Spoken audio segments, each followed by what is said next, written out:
Алматыдағы тұңғыш президент паркі алдынан Ыстықкөлге аттанған велошеруге қатысушыларды жолға шығарып салуға туған туыстары мен журналистер жиналды.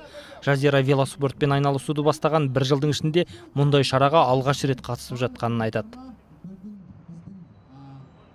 Барлық сабақтарға, барлық дайындықтарға қатысып, биыл өзім барамын Ыстықкөлге деп шешім қабылдап, осы қанша қиын болса да, қиыншылық болса да бәріне шыдаймын.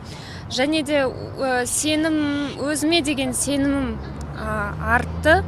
Өйткені бұл деген көп адамдар үйде отырып қалады, мысалы көздері көрмей қалса, мысалы сол адамдарға күш береді. Жоспарда 500 километр жүріп өтпекшіміз. Қазірге Алматы қаласынан Ыстықкөлге дейін, Шолпан атаға дейін 500 километр.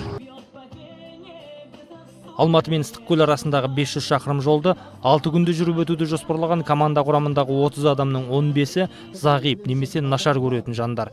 Қалғаны еріктілер. Олар спортшылардың жолда демалуына, тамақтануына, денсаулықтарына жауапты. Этих ребят я знаю уже 9 месяцев. Зағип және нашар көретін бұл балаларды 9 айдан бері білем. Олардың жүректері сондай кең. Адалын айтсақ, кей жағдайда көзі сау, аяқ қолы бүтін біз тәрізді адамдардан осылар артық. Бұлардың командасына қосылу мен үшін үлкен абырой. Это была честь присоединиться к этой команде. Спортшылар 3 күннен соң Бішкекке жетіп баспасөз конференциясын өткізбек. Ұйымдастырушылардың сөзінше, шара мүгедек жандардың жылдам оңалуына, бұқаралық спорттың дамуына серпін беру мақсатын көздейді. В прошлом году, как показал опыт, былтыр Астанаға барған тәжірибеміз бар. 9 күнде 1200 шақырым жүріп өткенбіз. Жол жиегінде қоқыс өте көп екен. Соны жинадық. Биыл енді сол туралы бейнеролик түсірмекшіміз. Көлік жүргізушілеріне ұнайды деп ойлаймын. Мотивационного характера, да, я думаю, что он понравится. Спортшыларға сәтті сапар тілеген концерттік шарадан соң шеруге қатысушылар велосипедке мініп жолға шықты.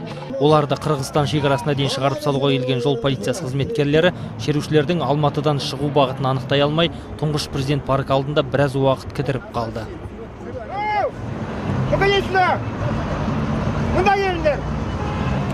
Зағип жандардың қатысуымен мұндай велошеру екінші рет ұйымдастырылып отыр. Былтыр 9 адам Алматы мен Астана арасындағы 1200 шақырымдық жолды жүріп өткен.